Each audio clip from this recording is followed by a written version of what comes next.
চাক দে ইন্ডিয়া শাহরুখের সিনেমা, অনেকেই হয়তো দেখেছিস, অনেকেই হয়তো দেখিসনি। তো ওটা একটা দুর্ধর্ষ সিনেমা। ওখানে একটা এসআরকের একটা ফেমাস ডায়লগ ছিল, ঠিক আছে। ডায়লগটা হচ্ছে মানে ম্যাচে খেলতে যাওয়ার আগে বলছিল, যে আমার যতদূর মনে পড়ছে, যে 70 मिनट है तुम्हारा पास, शायद तुम्हारा जिंदगी का सबसे খাস 70 মিনিট। তো ওটাকে একটু মডিফাই করে বলা যায়, যারা এবারে ধর মাধ্যমিক দিবি বা যারা টেনে উঠলি, দুজনের উদ্দেশ্যেই। যারা মাধ্যমিক দিবি তাদের জন্য আর হয়তো অ্যাপ্রক্স 40 দিন, আর যারা টেনে উঠলি তোদের জন্য আর 1 বছর। তাহলে 40 মিনিট বা 1 বছর ওই শূন্যস্থানটা পূরণ করে নিবি।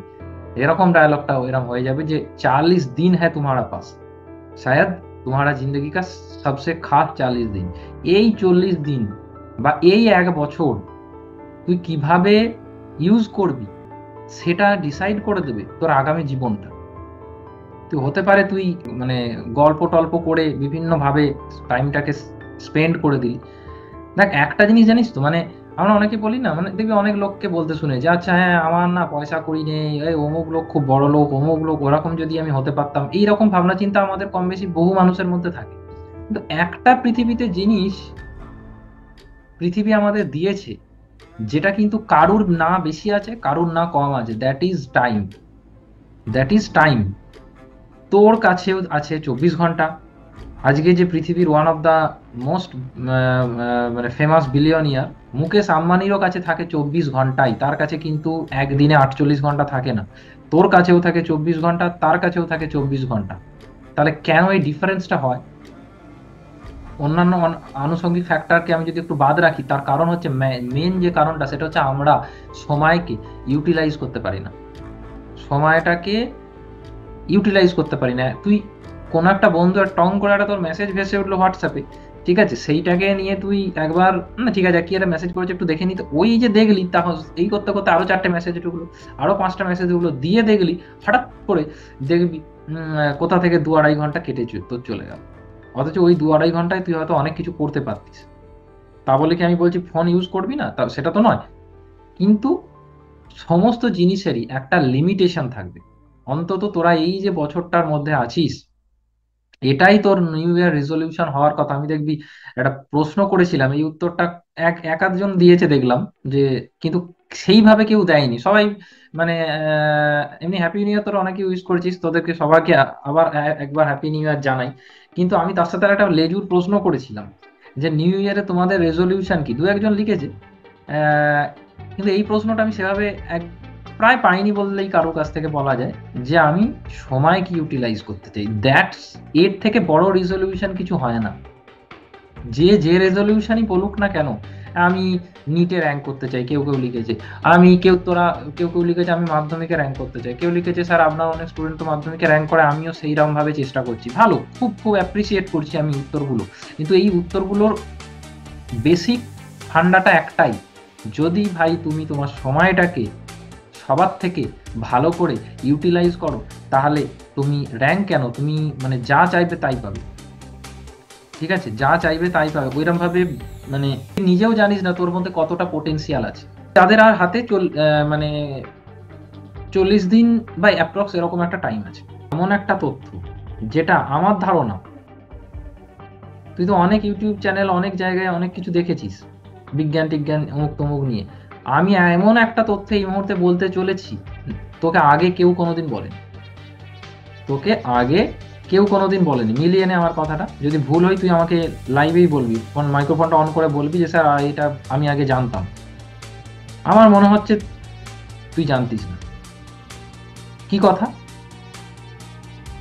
তোর মাধ্যমিক দিবি তোরা কদিন মোটামুটি, আমি যদি ধরি অন অ্যান অ্যাভারেজ, তোদের বাংলার ডেট হচ্ছে 10ই ফেব্রুয়ারি, আজকে হচ্ছে 1 জানুয়ারি, তার মানে এক্স্যাক্টলি এদিকে হচ্ছে মোটামুটি 31 দিন, আজকের দিনটা তাও তুই বাদই দে, 31 আর ওদিকে হচ্ছে 10, ওই ঠিকই বলছি, মানে 41। হিসাবের সুবিধার জন্য আমি 40 দিন ধরলাম, 40 দিন আছে। এবার আমি যে কথাটা বলতে চাইছি মন দিয়ে শুন, আগে কেউ কোনোদিন তোকে বলেন। তোর কাছে 40 দিন আছে, তুই বেশ নিশ্চিন্ত আছিস, ঠিক আছে 40 দিন আছে, ঠিক আছে তাও হয়ে যাবে স্যার, আমি 40 দিনটা ভালো করে পড়ে নেবো, কোনো অসুবিধা নেই, আমি অত টেনশন নিচ্ছি না, আমি 40 দিন ভালো করে, এরকম একটা ওভার কনফিডেন্স অনেকের মধ্যে থাকে। তাহলে ধরে নিচ্ছি একটি ছেলে বা মেয়ে মোটামুটি 6টা সাড়ে 6টা এখন ঘুম থেকে উঠছিস, 12টায় মোটামুটি শুতে যাস, ভেরি গুড। তার মানে তার মাঝে তো 2-3টে পড়া থাকে। এবং এছাড়াও আমি, যেহেতু এটা আমি মানে ইন জেনারেল বলছি, মোটামুটি অনেকেই দেখবি ফোন ঘাঁটে, কিছু কিছু টিভি দেখে, এই করে আমরা, তুই যত চেষ্টাই করিস, গড়ে গড়ে আমি বলছি, আবার বলছি, কারো কম হতে পারে কারো বেশি হতে পারে, গড়ে 2 ঘন্টা থেকে 2.5 ঘন্টা করে সময় এই করে প্রত্যেকে নষ্ট করে গড়ে। আর কি করিস তার সাথে? ওই যে বললাম 3টে পড়া আছে, 3টে পড়া যখন তুই পড়তে যাচ্ছিস, টিচার তো একটা জিনিস বুঝিয়ে দিচ্ছে, আমার অন্য ক্লাসগুলো তো আমি একটা বুঝিয়ে দিলাম, কিন্তু তোর হয়ে আমি তো রেডি করে দিতে পারবো না, বা কোনো স্যারই করে দিতে পারবে না, রেডি তো তোকে করতে হবে। তার মানে আমি 3টে পড়ায় তোর নিজের বোঝাটা বাদ দিয়ে তোর নিজের পড়া রেডি হওয়াটা যে কোনো টিউশনের ক্ষেত্রে অলমোস্ট শূন্য, অলমোস্ট শূন্য। কারণ টিচার যেটা পড়াচ্ছে সেটা যদি তুই বাড়িতে না পড়িস তাহলে কিন্তু কোনো লাভ নেই। তার মানে আমি, এই যে যদি তোর 3টে পড়া থাকে, 1.5 ঘন্টা করে আমি যদি ধরি, মোটামুটি 4.5 থেকে 5 ঘন্টা তুই কিন্তু ওই দিনও সেই, ওই দিনে কিছু পড়িস না। ভালো করে শোনা, কথাটা বোঝার চেষ্টা কর। তুই 4-5 ঘন্টা টিচার বুঝিয়ে দিয়েছে, তুই তো নিজে পড়িস নি, সেটা বাড়িতে তোকে পড়তে হবে। তাহলে 4 ঘন্টা করে আমি ওটাকে 4 ঘন্টা মতো ধরলাম। এদিকে তোর ফোন ঘাটা, এই ঘাটা সেই ঘাটা, এইসব নিয়ে দেখবি 2-2.5 ঘন্টা করে গড়ে সবাই নষ্ট করে।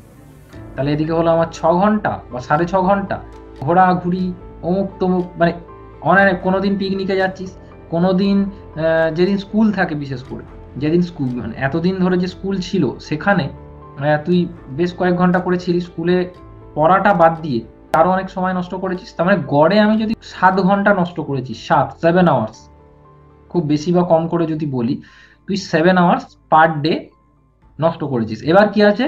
এবার আছে তোর স্নান, খাওয়া, বাথরুম যাওয়া, এইসব নিয়ে তোর মোটামুটি, বা আনুষঙ্গিক মা একবার ডাকলো, একবার তুই পাশের দোকানে গেলি, এইসব নিয়ে আরো 3 ঘন্টা, কত দাঁড়ালো? 10 ঘন্টা। কত দাঁড়ালো? 10 ঘন্টা। তুই ঘুমোচ্ছিস ক ঘন্টা? গড়ে 6 থেকে 6.5 ঘন্টা।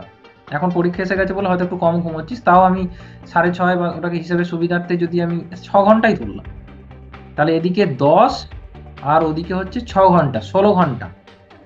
হুম, 10 আর 6 16 ঘন্টা। এবার মাথাটা, এবার এই যে কথা বলো তোর মাথাটা ঘুরে যাবে। 10 আর 6 16 ঘন্টা, দিন ক ঘন্টা? 24 ঘন্টা। তাহলে একদিনে তুই মোটামুটি নিজে পড়াশোনা কতক্ষণ করছিস? 24 - 16, 8 ঘন্টা। তাও সবসময় করছিস না, মাঝে আবার রেস্ট নিচ্ছিস, কারণ 8 ঘন্টা কোনো মানুষ কন্টিনিউ ভাবে পড়তে পারে না, তোকে মাঝে মাঝে কয়েক মিনিট ছাড়া ছাড়া তোর মনটা অন্য মনস্ক হচ্ছে। তো আমি ধরে নিলাম 8 ঘন্টা। তো কদিন বাদে পরীক্ষা? 40 দিন। হুম, তাহলে 8 ঘন্টা করে 40 দিন, আমি একটা আমি ক্যালকুলেটার বার করি, এবার দেখ কিরম। আমি কেন বললাম তুই আগে কোনোদিন শুনিসনি? তাহলে 8 ঘন্টা করে কদিন আছে? 8 ঘন্টা করে 40 দিন আছে, 20 আওয়ার্স। এবার 320 ঘন্টা তোর কাছে আছে, এটাকে এবার আমি 24 দিয়ে ডিভাইড করব। দেখ 13.33, আর 13 দিন বাদে তোর মাধ্যমিক পরীক্ষা। এবার উত্তর দে। Less than 2 weeks. মাথাটা ঘুরে গেল না?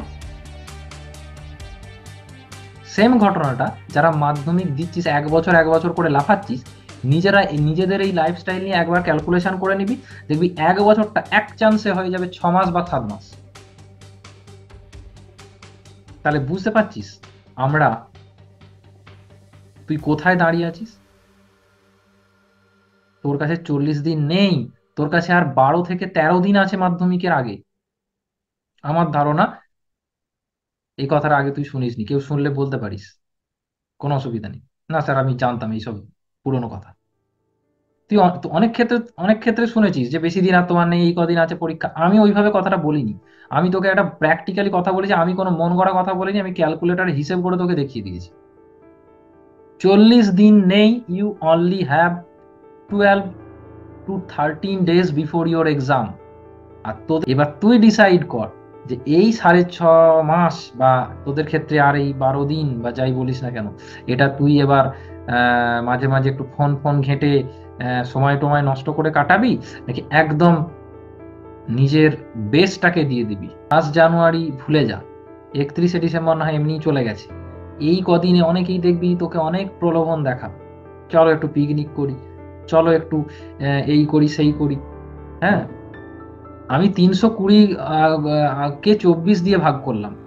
শুভঙ্কর প্রশ্ন করেছে, 320 কে 24 দিয়ে ভাগ করলাম, 24 দিন মানে তো 24 ঘন্টা মানে তো একদিন, ওই ওই করে হিসেব করে দেখালাম যে তোর কাছে আর 12 দিন আছে। এর মধ্যে একটা সাবজেক্ট নয়, এর মধ্যে লাইফ সায়েন্স, এর মধ্যে ফিজিক্যাল সায়েন্স, এর মধ্যে ইয়ে কি বলে ইতিহাস, ভূগোল, Bangla, English, each and every subject তোকে পড়তে হবে, ইচ অ্যান্ড এভরি সাবজেক্ট। ছোট 2 মিনিটের একটা গল্প বলছি শুনুন। একটা জায়গায় একটা সাহেব যাচ্ছে, ঠিক আছে, একটা সাহেব যাচ্ছে। আহ, তো একটা সাহেব গিয়ে তোর হচ্ছে যে উম, একটা জায়গায় সে বেড়াতে টেড়াতে গেছে। তো দিয়ে দেখছে যে একটা জায়গায় না একটা মানে তোর বাচ্চা হাতিকে দড়ি দিয়ে বাঁধা আছে। বাচ্চা হাতিকে একটা দড়ি দিয়ে, ছোট একটা দড়ি দিয়ে, পায়ের কাছে একটা দড়ি দিয়ে বাঁধা আছে। আর অদ্ভুত ভাবে একটা বড় হাতিকে বাঁধা নেই, ছাড়া আছে। বড় হাতিটাকে বাঁধা নেই, ছাড়া আছে, ঠিক আছে। দিয়ে অবাক হয়ে গেছে সাহেবটা বা তার যে মালিক বা যে বলছে, ইধারও মেরে কো এক মানে লোকটাকে বলছে আর কি, যে মেরা এক সওয়াল হ্যায় যে ইয়ে কি বাচ্চাটাকে বাঁধা আছে আর বড়টাকে মানে ছাড়া আছে, বড়টা তো এক্ষুনি ছাড়া ফাড়া পেয়ে যেখানে সেখানে চলে যাবে, দোকান ফোকান ভেঙে ভেঙে দিতে পারে। তখন ওই লোকটাকে একটা কথা বলেছিল, বলছে বাচ্চাটাকে না এই মানে যে বড় হাতিটা, বড় হাতিটাকে আমরা ছোটবেলায় বেঁধে রেখেছিলাম, অনেকবারও ছাড়ার চেষ্টা করেছিল, দড়ি মোটা হওয়ার জন্য কোনো বাড়িও পারেনি। তাই ওর এখন ধারণা হয়ে গেছে, তাই ওর এখন ধারণা হয়ে গেছে যে মানে একটু ভুল বললাম কথাটা, মানে একটা বড় ছোট হাতিটাকে, গল্পটা ছিল এরকম, ছোট হাতিটাকে খুব মোটা দড়ি দিয়ে বাঁধা আছে, বড় হাতিটাকে একদম একটা পাতলা দড়ি যেটা একটু টানলেই ছিঁড়ে যাবে, এইরকম একটা দড়ি দিয়ে বাঁধা ছিল। বলছে ওর ধারণা হয়ে গেছে, ও আগে এরকম শুনে শুনে বা চেষ্টা করে পারেনি যখন, ও ভাবছে এখনো পারবে। তা এই গল্পটার মোরাল অফ দ্য স্টোরি কি? মোরাল অফ দ্য স্টোরি হচ্ছে আমরা কখনো কখনো আমাদের নিজেদের ক্ষমতাকেই ডাউট করি। আমি আমার অফলাইন ব্যাচেও বলে দেখেছি, তোদের ভিডিওগুলো অন থাকলে বা সামনাসামনি থাকলে আমার ধারণা তোদেরও এরকমই একটা রিয়াকশন আসতো। ধর এই মুহূর্তে কেউ টেস্টে, ধর এই মুহূর্তে টেস্টে কেউ, আমি ধরে নিচ্ছি যে টেস্টে কেউ মানে এই যে র্যাঙ্ক করেছে আমার কাছ থেকে, এই সেই এইসব কথা তো অনেক বলেছে, আজকে একটু অন্য কথা বল। যে মনে কর তোদের মধ্যে টেস্টে কেউ হচ্ছে 350, 400 এরকম কিছু একটা পেয়েছিস, কেউ কেউ হয়তো পেয়েছিস, আমি জানি না, আবার অনেকে খুব ভালো পেয়েছিস। তোকে যদি আমি এখন বলি এই 350 পা বা 300 পা ছেলেটি বা মেয়েটিকে আমি যদি এখন বলি যে তুই একটু ভালো করে পড়, তুই কিন্তু মাধ্যমিকে র্যাঙ্ক করার তোর ক্ষমতা আছে, সে না কথাটা শুনে, আমি তোকে বলছি শোন, কথাটা শুনে নিজেই একবার হেসে দেবে। এই হাসাটা মানে হচ্ছে আমার কথাটাকে অসম্মান করা নয়, এই হাসাটার মানে হচ্ছে তুই নিজেকে সব থেকে বড় অসম্মানটা করলি। মানে তোর নিজেরই নিজের উপর বিশ্বাস নেই যে তোর মধ্যে আদৌ র্যাঙ্ক করার ক্ষমতা আছে কি না। তা তুই যদি নিজের বিশ্বাসটা না থাকে, পৃথিবীর কোনো টিচারের ক্ষমতা নেই তোকে দিয়ে র্যাঙ্ক করানো বা তোকে একটা ভালো রেজাল্ট করানো। সেই জন্য আমি বারবার বলছি, আগে তুই যে কন্ডিশনেই এখন থাকিস না কেন, এই কটা দিন নিজের বেস্টটা দে, নিজের বেস্টটা দে। তোর কাছে যে কটা দিন সময় আছে, যারা 1 বছর সময় আছে ওয়েল অ্যান্ড গুড, যারা অল্প সময় আছে এই যে বললাম 12-13 দিন হিসেব মতো যেটা দাঁড়াচ্ছে, তোরা কিন্তু নিজের বেস্টটা দে। তুই নিজেও জানিস না তোর করছে কতটা ক্ষমতা আছে।